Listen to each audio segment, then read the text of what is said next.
Po, tashmë edhe me anulimin e dekretit, cilën pa tentativë për me shpërnda kundërshtim me kushtetutën Kuvendit e Republikës Kosovës, është kështëthyer tashmë rrjedha normale e funksionimit të kuvendit. Kryesia e kuvendit tashmë ka caktuar seancën e rregullt, e cila do të mbahet e njëjtën, do të thotë pas nesër. Në kuadër të asaj seance janë parapar pikat e rregullta, në këtë rast janë do marrëveshje ndërkombëtare, të cilët tashmë ne duhet t'i votojmë si Kuvendi i Kosovës. Sa i përket çështjes së presidentit, natyrisht kjo çështje mbetet ende e hapur, si vetë vendosje, po e themi edhe një herë. Ne kemi vullnetin dhe gatishmërinë që gjejmë një kompromis sa i përket kësaj çështje, sepse rezultati nga zgjedhjet e fundit neve na ka dhënë mundësinë që me kry konstituimin e kuvendit dhe qeverisë, mirë po jo për ta zgjedhur vetë.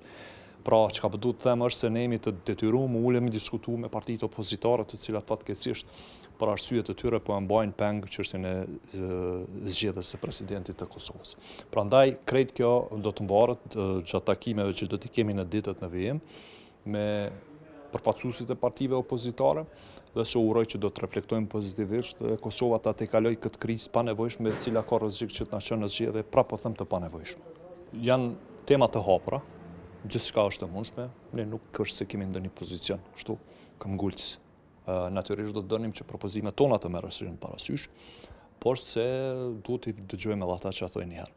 Deri tani nuk kemi pa vullnet fatkeqësisht konstruktiv për me tejkalu këtë krizë nga ana partive opozitare, por urojmë që kjo çështje do të ndryshojë në këtë ditë dhe se do të reflektojmë pozitivisht.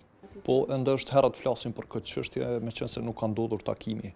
Këto diskutime do të bëhen në momentin kur përfaqësuesit të tyre dy subjekteve do të takohen, edhe se pastaj konform këtyre takimeve do ta shohim se si do të reflekton kjo në grupet respektive parlamentare që i kanë pra si deputet. Por çka mund të them është se jemi të gatshëm me ulë me diskutuar me gjithë si zgjidhje. Kjo është ajo çka i përket anës tonë si vetëvendosje.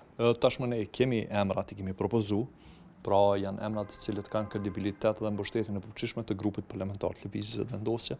Pra zoti Konjovca dhe zonja Mullaxha kanë përkrajen tonë, por këtë çka duhet është të përkraja e subjekteve tjera të cilët fatkeqësisht për momentin nuk e kemi. Por prapë them është hera të paragjykojmë se si do të shkojë rrjedha, sepse krejt kjo mvaret nga qëndrimet e partive opozitare.